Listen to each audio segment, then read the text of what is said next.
ప్రేక్షకులందరికీ నమస్కారం. మిథున రాశి వారికి ఆగస్టు 16 శుక్రవారం రోజున గోచార రీత్యా ఎటువంటి శుభ అశుభ ఫలితాలు కలగబోతున్నాయి, ఇంకా మీరు ఎలాంటి పరిహారాలు చేయాలి అనే విషయాల్ని ఈ వీడియోలో తెలుసుకుందాం. పూర్తి వివరాల్లోకి వెళ్లే ముందు మీరు ఏమైనా సమస్యలతో బాధపడుతుంటే వాటి పరిష్కారం కోసం మీరు స్క్రీన్ మీద కనిపిస్తున్న మా గురువు గారి నెంబర్కి కాల్ చేసి మీ సమస్యలకి తగిన పరిష్కారం పొందండి. ఖచ్చితంగా మీ సమస్య పరిష్కారం అవుతుంది. అలాగే మీరు ఇప్పటి వరకు మా ఛానల్ని సబ్స్క్రైబ్ చేసుకోకపోతే వెంటనే సబ్స్క్రైబ్ చేసుకోండి. అలా చేసినట్లయితే మీరు మా వీడియోని మిస్ అవ్వకుండా చూడవచ్చు. ఇక వివరాల్లోకి వెళ్తే, సప్తమ స్థానంలో సంచరిస్తున్న చంద్రుని యొక్క ప్రభావం వల్ల మిథున రాశి వారు ఈ రోజు శ్రమతో కూడిన రోజును చూడనున్నారు.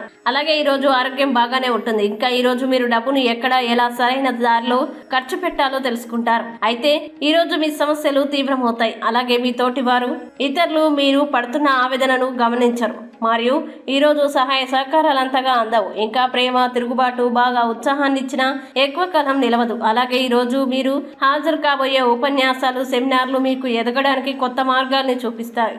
ఇతరులకి ఉపకరించడంలో మీ సమయాన్ని శక్తిని అంకితం చేయండి. అంతేగాని మీరు ఏ విధంగానూ అనవసర విషయాల్లో జోక్యం మాత్రం చేసుకోకండి. అలాగే ఈరోజు మీ జీవిత భాగస్వామి తాలూకు దుష్ప్రవర్తన మీపై బాగా ప్రభావం చూపవచ్చు. ఇది కొద్దిగా మిమ్మల్ని డిస్టర్బ్ చేస్తుంది. పనిపైన శ్రద్ధ పెట్టలేకపోతారు. ఇక మిథున రాశి వారు ఈ రోజు వచ్చేటువంటి ఇబ్బందుల్ని అధిగమించడానికి, అనుకూల పరిస్థితులు ఏర్పడడానికి మృత్యుంజయ మహామంత్రాన్ని పారాయణం చేయండి. మంచి విశేషమైన శుభ ఫలితాల్ని పొందుతారు. ఈ వీడియో మీకు నచ్చినట్లయితే లైక్ చేయండి మరియు ఈ వీడియోని మీ సోషల్ మీడియా అకౌంట్ల ద్వారా అందరికీ షేర్ చేయండి. అలాగే మీరు ఏదైనా సమస్యలతో బాధపడుతున్నట్లయితే వాటి పరిష్కారం కోసం మీరు స్క్రీన్ మీద కనిపిస్తున్న మా గురువు గారి నెంబర్కి కాల్ చేసి మీ సమస్యలకి తగిన పరిష్కారం పొందండి. ఖచ్చితంగా మీ సమస్య పరిష్కారం అవుతుంది. ఇంకా మీరు అనుకున్నటువంటి అన్ని పనుల్లో అంతా మంచి జరగాలని కోరుకుంటూ సర్వే జన సుఖినో భవంతు.